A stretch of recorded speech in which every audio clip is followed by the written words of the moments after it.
Hello and welcome to the Nerditorium, where sometimes we talk news, sometimes we talk not news, and sometimes we talk about movies that came out more than a decade ago. Because today we're talking about V for Vendetta.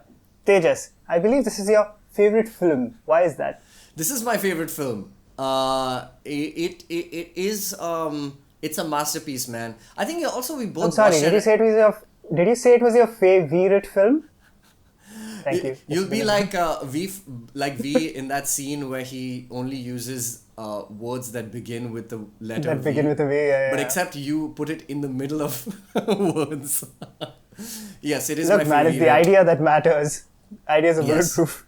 Ideas are bulletproof. So I think we both saw it when we were like young and impressionable, and even though we are still, even when we watch this movie today, it still feels like we're still young and impressionable. That's how powerful the film it is. That's how strong the plot is, and I think it's not like the world is fixed, man. So it's like every day we watch It's it, not. every time we watch it, we're just like, well, this is all still true. And let me tell you how true it has been. It's been true in 1605 when the original Guy Fawkes, the man, the legend, the revolutionary, basically fought the man back in France and Vive la Révolution and all that stuff.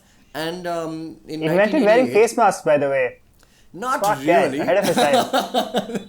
I mean, I wish he'd wore a mask, but I'm also glad he did because his face was the mask that we now adorn ourselves when we want to feel slightly anarchy. But the other thing was that Alan Moore in 1988, he kind of wanted to write about a character who adorns a Guy Fawkes kind of mask and basically starts a revolution in 2020, which is where we're in right now, which is what we're in right now.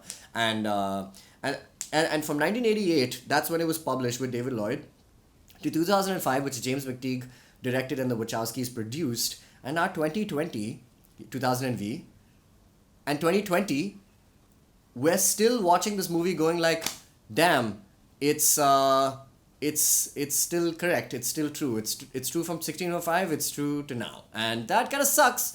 But it also is it's continuously inspiring. I think that's what's great about it. What's interesting, I was just going to point out, is that there are both superficial sort of similarities in that, well, sure, they set it in 2020 because they want to talk about the future, and it is 2020. And they wanted to show how a totalitarian government rose to power, so they used a pandemic. And we are living through a pandemic that might not have been that might not have been invented for the purposes of taking over the world, but might well end up being used for that purpose. I don't know. We'll find out in 2040, I suppose. But when it comes to the superficial part of it, I think you're right. I think, there's a very romantic notion in V for Vendetta that everybody's going to be sent a mask. And in this case, we have like face masks. but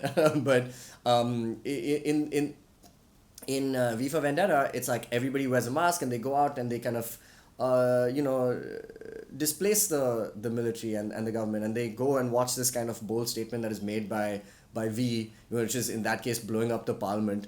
But in this case, it's like we are not just fighting the government and the military and the police run kind of state or surveillance. We're also fighting our own people who aren't really convinced by any revolutionary message just yet. So I think that's where it kind of deviates, and that's why it's kind of sad. So I don't know if and I don't know if a single figure is what it takes, but in the movie it kind of says it's using one character to kind of tell that story and say that ideas are bulletproof, but we're still waiting on those to become to inspire people all across the world essentially right now.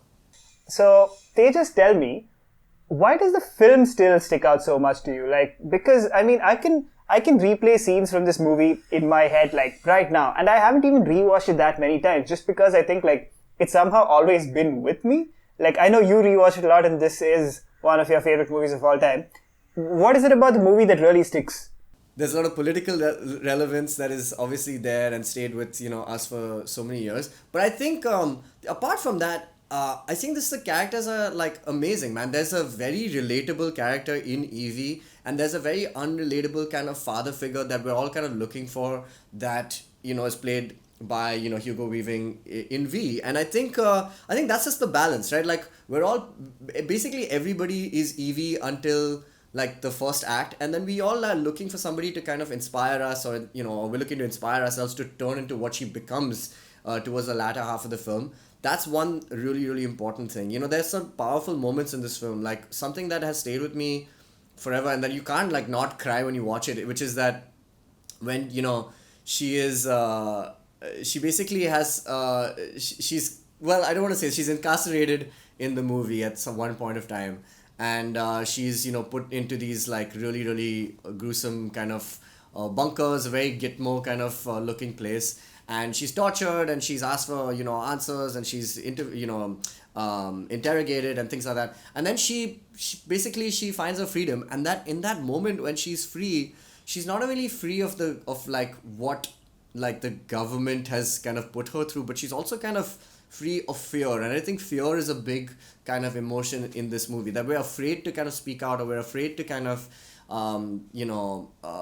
basically we all feel it, but we're too afraid to kind of say something about it. And I think once she rids herself of that, it like becomes a completely different movie, and you also kind of like empowered by it. It's like, it's super powerful emotionally as a film, and I think you can take that anyway, man. You know, personal strife or whatever tragedy that you can overcome. So I think that it resonates on like multiple levels, and I think that's what's so iconic about it, you know.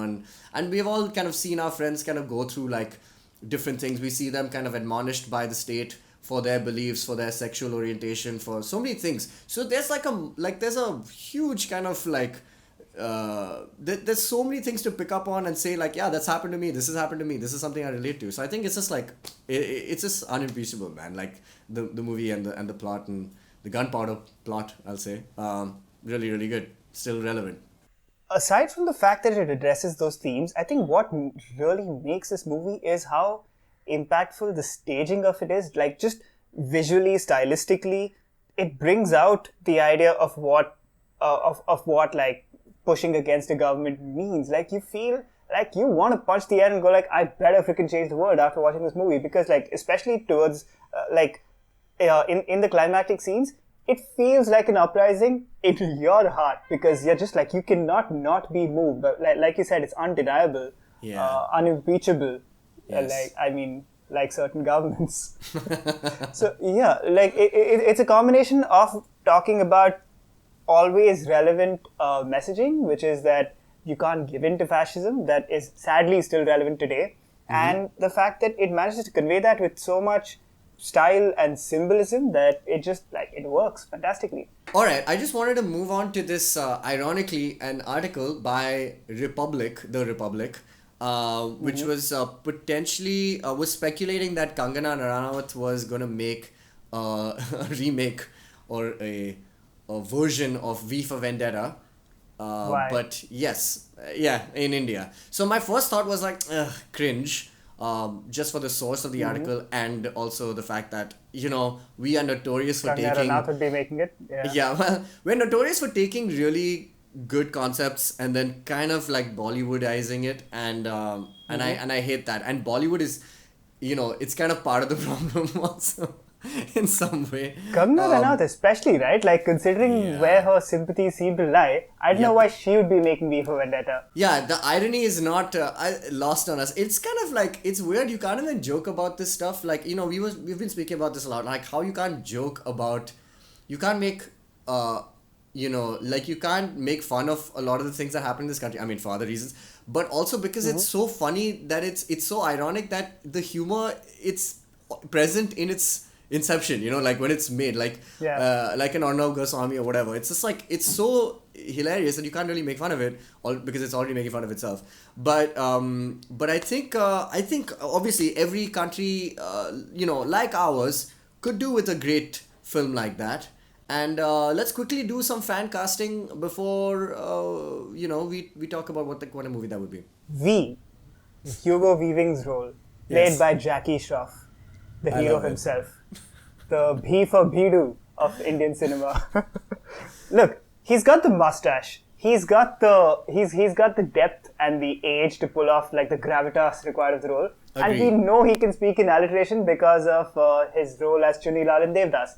Correct. It's the whole package, dude. Love it. I think the casting is right, and I think Jackie Shroff is also kind of is ready for a resurgence. He's due for his like Tarantino style career redemption arc. He's ready for his like Darren Aronofsky is the wrestler with Mickey Rourke kind of redemption arc. Yeah. So yeah, I'm into it, and I think Evie can be played by multiple amazing actors. Maybe like a Radhika Apte or a Shiny Gupta, or there are a bunch of really awesome actors out there who can play that role and who also represent that role really well. So I'm into it.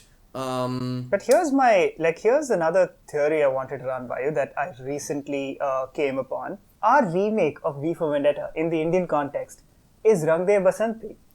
It's a movie with very similar ideas. It takes inspiration from like a revolutionary from here, Bhagat Singh, who had the same like sort of bring down the government aesthetic as Guy Fawkes did. And like it's literally the same concept, right? Like aside from the fact that it's not like a singular aging hero who's gone through like some stuff of his own, which is why he's taking revenge. This is about like 4 apathetic youths who realize that the authorities, who may have well been in his 40s when he shot the movie. I believe he was, but hey man, look, DJ is like in his late 20s. He is in his late 20s, yes.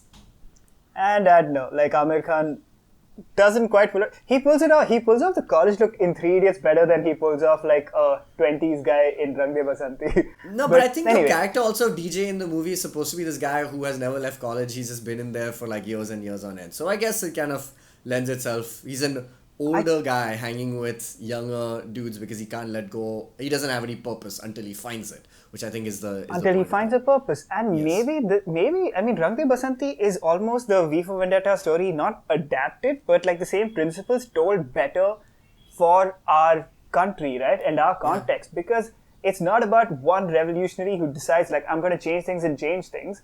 It's about a group of youths, some of whom have like some of whom who do believe in revolution and some who are completely apathetic, like the titular DJ, who all band together and get inspired by a bunch of revolutionaries and say like, well, we better question the authorities in our country. So maybe are you saying we don't have to remake V for Vendetta and instead make it or just try and make our own stories which are more contextual to our government and our country? It's a realization that I'm starting to think might make sense. So let's say, why don't you guys tell us, basically like talk to us in the comments and tell us whether this theory makes sense. Rang De Basanti is V for Vendetta. Should we remake V for Vendetta? Who do you have in it? And what are your thoughts on V for Vendetta in general? Give us those bulletproof ideas in the comments. This has been the Nerditorium.